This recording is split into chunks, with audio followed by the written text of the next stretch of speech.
ఏవైంది ఆ దివ్య దివాకర్ కేస్? ఇదే ఆ కేస్ ఫైల్ సార్. 5 ఏళ్ల పాపని కిడ్నాప్ చేసి తీసుకువెళ్లి ఒక ర్యాన్సమ్ కాల్ కూడా లేకుండా చంపి పడేయడం. అది కూడా మన సబ్ కలెక్టర్ రాహుల్ గారి చెల్లెల కూతురు. ఇదిగోండి, ఇది ఆ పాప పోస్ట్ మార్టం రిపోర్ట్ కాపీ. మన శ్యామ్లలన్ సారే అటాప్సీ చేశారు. కడుపుకి లెఫ్ట్ సైడ్, రిబ్స్ కి కింద, అబ్డమెన్ లో 42 ఇంచెస్ లోతుకి లాటరల్ స్టాప్ డౌన్. ఒక కిచెన్ నైఫ్ కి ఈక్వల్ అయిన సింగిల్ ఎడ్జ్డ్ వెపన్ తో 8 సెంటీమీటర్స్ లోతుకి పొడవడం వల్లే ఆ అమ్మాయి చనిపోయింది సార్. తర్వాత నిన్న అమీర్పేట్ జంక్షన్ లో ఇంకొక బాడీ దొరికింది. ఆ పోస్ట్ మార్టం ని కూడా శ్యామ్లాల్ సారే చేశారు. రిపోర్టు తయారు చేస్తూ ఉండగా ఆయనకు ఒక డౌట్ వచ్చి నన్ను పిలిచారు. 5 ఏళ్ల పాప చనిపోవడానికి రీజన్ కడుపుకి లెఫ్ట్ సైడ్ లో, రిబ్బుకి కింద 10 సెంటీమీటర్ లోతుకి 42 మీటర్ల లెంగ్త్ ఉన్న సింగిల్ ఎడ్జ్డ్ వెపన్ తో చేసిన అబ్డమెన్ స్టాబ్ వూండ్.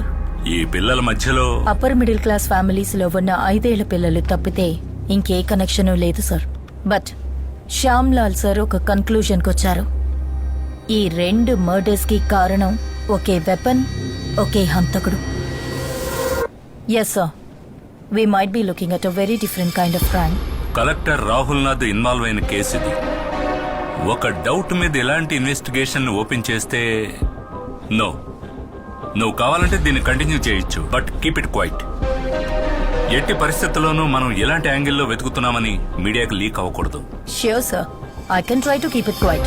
బట్ ఈ కేస్ డీటెయిల్స్ అన్ని ఆల్రెడీ పబ్లిక్ డొమైన్ లో ఉన్నాయి.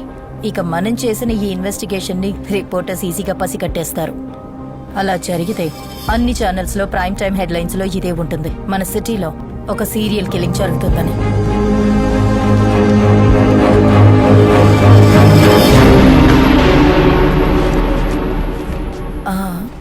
That's one more thing sir. yes, నాకు ఫారెన్సిక్ నుంచి ఒక ఫుల్ టైం మెంబర్ కూడా ఈ టీంలో కావాలి. సి రితిక, ఇదొక అనఫిషియల్ ఇన్వెస్టిగేషన్.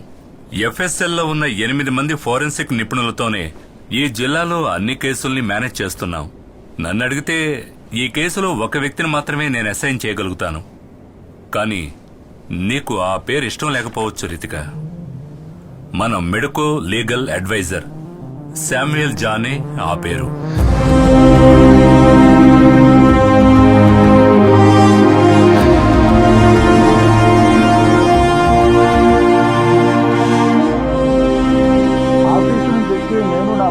భోంచేసి పడుకున్నాం. రాత్రి తలుపు కొట్టే శబ్దం విని ఎవరాని వచ్చి చూస్తే నా వైఫ్ తలపై ఐరన్ రాడ్తో బలంగా ఒకడు కొట్టాడు. వాడు మాస్క్ వేసుకుని ఉన్నాడు. ఇప్పటికే 100 సార్లు ఈ విషయం మీతో చెప్పాను. నేను అడ్డుకుందాం అనుకున్నా, నేను ఆపాలనుకున్నాను. వాడు నా తలను గోడకేసి కొట్టాడు. నేను స్పృహ తప్పాను. స్పృహ వచ్చి నేను చూడగానే నా భార్య చనిపోయి ఉంది. ఇంట్లో దొంగతనం కూడా జరిగింది. And this is my statement. మీ భార్య ఇంతకుముందు మీ మీద పెట్టిన డొమెస్టిక్ అబ్యూస్ కేసుని నేనే సాల్వ్ చేశాను. అది మీకోసం. మీరిప్పుడు చెప్పేవన్నీ అబద్ధాలని మీకు నాకు తెలుసు. నిరూపించగలరా? నువ్విప్పుడు నేను అన్నదానిలో తప్పుందని నిరూపించగలవా? లేదంటే ఇప్పుడు నేను చెప్పిన దానికి వ్యతిరేకంగా ఏదైనా ఆధారం చూపించగలవా? ఈ రెండూ నీ వల్ల కాకుంటే, ఈ విషయం గాని బయటికి తెలిస్తే నేను నీకు సుపీరియర్, నువ్వు నాకు సబార్డినేట్ అవుతావు.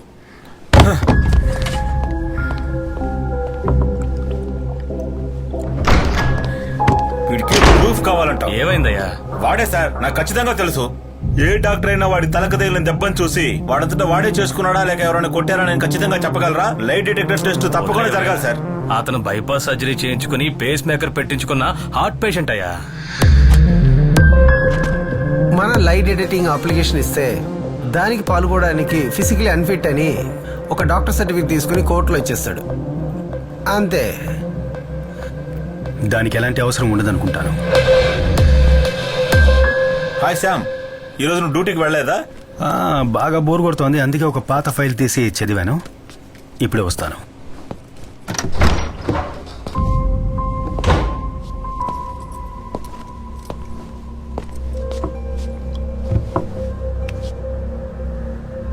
టెన్షన్లో ఊపిరి పీల్చుకోవడం కష్టంగా ఉందా? లేదు. ఇది పేస్ మేకరా లేక ఐసీడియా? ఐసీడీ. కూర్చోండి సార్, కొంచెం మాట్లాడాలి. ఇది ఇంప్లాంట్ ఎక్కడ చేశారు? లిసే హాస్పిటల్. సార్, ఇక లై డిటెక్టింగ్ టెస్ట్ అవసరం లేదని నా ఉద్దేశం. ఇతను తన సొంత ఖర్చుతో ఒక లై డిటెక్టర్ని తన బాడీలో ఇంప్లాంట్ చేసుకున్నాడు.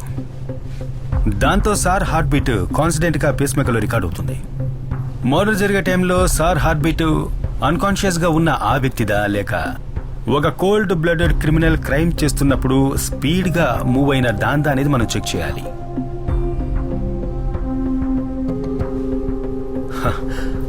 అప్పుడు తెలిసిపోతుంది ఎస్పీ గారి స్టేట్మెంట్ నిజమా లేక అబద్ధమా అని.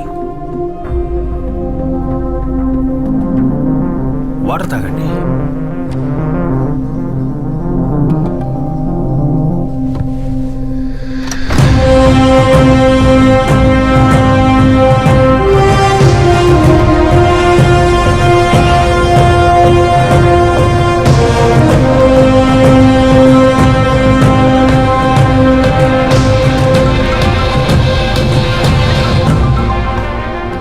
హలో రాజు సార్. ఓకే, నేను తప్పకుండా రేపే వస్తాను. Okay sir. అన్నట్టు ఇన్వెస్టిగేషన్ ఆఫీసర్ ఎవరు సార్?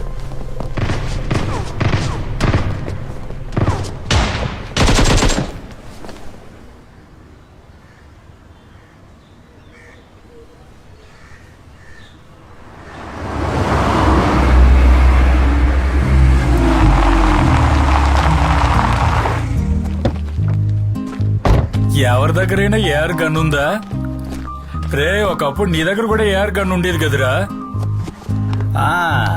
ఉదయాన్నే ఏంటి గనుల గురించి డిస్కషను? ఈ టీం పనికి మాలిందిరా శ్యామ్. అయినా ఓ మంచి టీం లేకుండా గేమ్ ఆడి ఏ లాభం రా? వీళ్ళు మళ్ళీ స్కూల్లో చేరి పాఠాలు నేర్చుకోవాల్సిందే. ఏంటి అప్పుడే వచ్చావు? కొన్ని రోజులు పోలీస్ డ్యూటీలోనే ఉండాలి. కొత్త కేసు వచ్చింది. అన్నట్టు సేవియర్ ఎక్కడ? వాడు సురేష్ గిన్నెలు తీసుకొని వంట చేయడానికి వెళ్ళారా?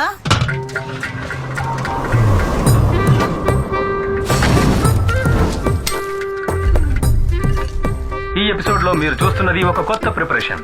చాలా టేస్టీగా ఉండే మేక గోట్ టొమాటో ఆనియన్ అన్ని మిక్స్ చేసిన వంటకం. And it's really tasty yummy. Save ఒక నిమిషం. ఇలా చూడు, ఇది నీకు కాదు, వేరే ఇస్తాను. ఇది నాన్న చేత తినిపించి షార్ట్ తీయాలి, అర్థమైందా? సరే, ఓకే కానీ నాన్న.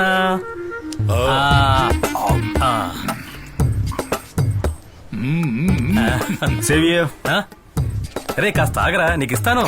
విషయం అది కాదు. ఆ, దాన్ని వాడికి ఇచ్చేసిరా, కొంచెం మాట్లాడాలి. ఇదిగో పట్టుకో, అది కూడా తీసుకెళ్లి జాగ్రత్త పెట్టు. నేను పీజీ ఫినిష్ చేసి మెడికల్ లైన్లో కొంతకాలంగా తిరుగుతూ ఉన్నాను కదా. ఆ, నాకు ఒక మర్డర్ ఇన్వెస్టిగేషన్ లో పోస్టింగ్ దొరికిందిరా. ఆహా, ఇక్కడే మనూర్లోనే. సూపర్ రా. టీం లీడ్ చేస్తోంది ఎవరో తెలుసా? ఎవరు? Ritika saviour IPS.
Thank you teacher వాళ్ళ దగ్గర స్టేట్మెంట్ తీసుకున్నారా? ప్రైమరీ అన్ని తీసుకున్నాను మేడం. Let's see.